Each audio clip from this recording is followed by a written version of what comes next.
We're raising bees and planting trees. They go together very well. So the bees will pollinate the trees, and the trees will provide food for the bees.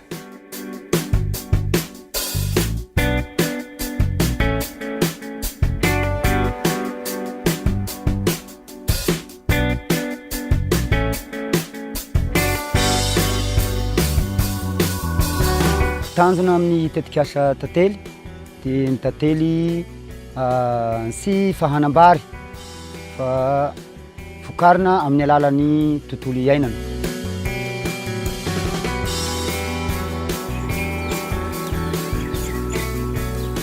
We'll open it up to see if there's a queen. There should be.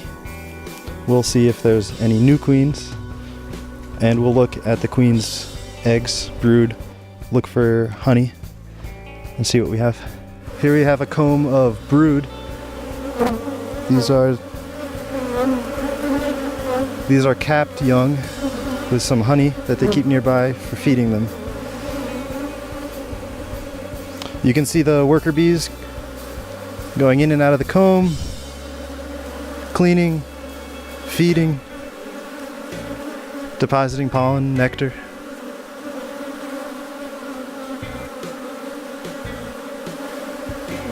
Panahitan Panzak. Here is they are making a new queen. So this is a little house, it's peanut shaped. It's a peanut shaped house on the side of the comb, which means that they are going to hatch this new queen. And because it's on the side, it's a new queen that half the bees will leave with, and not a replacement queen, not a supersedure queen for this hive. So they're planning on dividing. We have worker bees, male bees, and queens.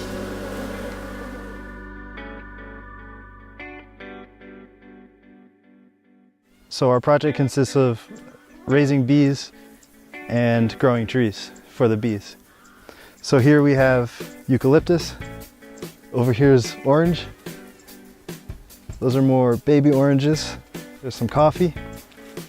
And the last thing there are little pine trees we'll use as a living fence. You can see an orange grove. It's a few years old. And in the back, we already have a stand of eucalyptus, and we will continue planting. This morning, we had a swarm form in our newest hive. We didn't know if they had a queen or not, so the queen was not locked up in a cage. So this morning, the newest hive swarmed and got ready to go find a new home. We don't really know the reason. They just weren't feeling at home here. Could be few reasons. Pests, too far for the food, but the hive swarmed and collected around the queen on a nearby fence. They didn't go too far. If they go far, it means they're not at home, but they stayed close, so they liked the area. We ended up being able to find the queen, put her in a cage, and put them back in the hive. So we put the cage back in the hive box, and all the rest of the bees will find her and come home.